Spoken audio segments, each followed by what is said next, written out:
लोकशाहीमध्ये बहुमताला प्राधान्य दिलं जातं। राष्ट्रवादी काँग्रेस पक्षाचं चिन्ह घड्याळ, राष्ट्रवादी काँग्रेस पक्षाचा झेंडा, मी विनम्रपणे तो निकाल स्वीकारतो। आपल्याला माहिती आहे की मधल्या काळामध्ये काही राजकीय घडामोडी आपल्या महाराष्ट्रामध्ये घडलेल्या होत्या।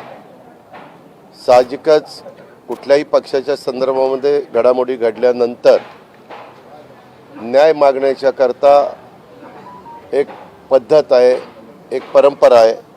त्या प्रकारे आम्ही निवडणूक आयोगाच्याकडे गेलेलो होतो आणि त्यामध्ये आम्ही पण आमचं म्हणणं मांडलं, इतरांनी पण त्यांचं म्हणणं मांडलं, त्याच्या अनेक तारखा पडल्या।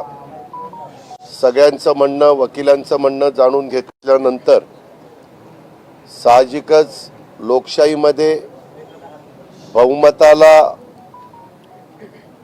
प्राधान्य दिलं जातं आणि आज राष्ट्रवादी काँग्रेस पक्षाचं चिन्ह घड्याळ,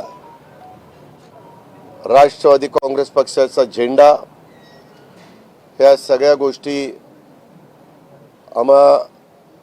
आम्ही लोकांनी जो निर्णय घेतलेला होता, मग प्रफुल्लभाई पटेल असतील, सुनील तटकरे, छगन भुजबळ, धनंजय मुंडे, दिलीप वळसे पाटील, बाबा आत्राम, संजय बनसोडे, आदिती तटकरे, अनिल भाईदास पाटील, आम्ही सगळ्या सहकाऱ्यांनी आणि आमच्याबरोबर असणाऱ्या 50 आमदारांनी जो काही निर्णय घेतलेला होता, त्या निर्णयाच्या संदर्भामध्ये इलेक्शन कमिशननी निकाल दिलेला आहे।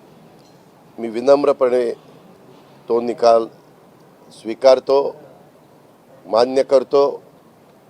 त्यामध्ये आम्ही निवडणूक आयोगाचे देखील आभार मानतो, त्यांनाही धन्यवाद त्या ठिकाणी देतो।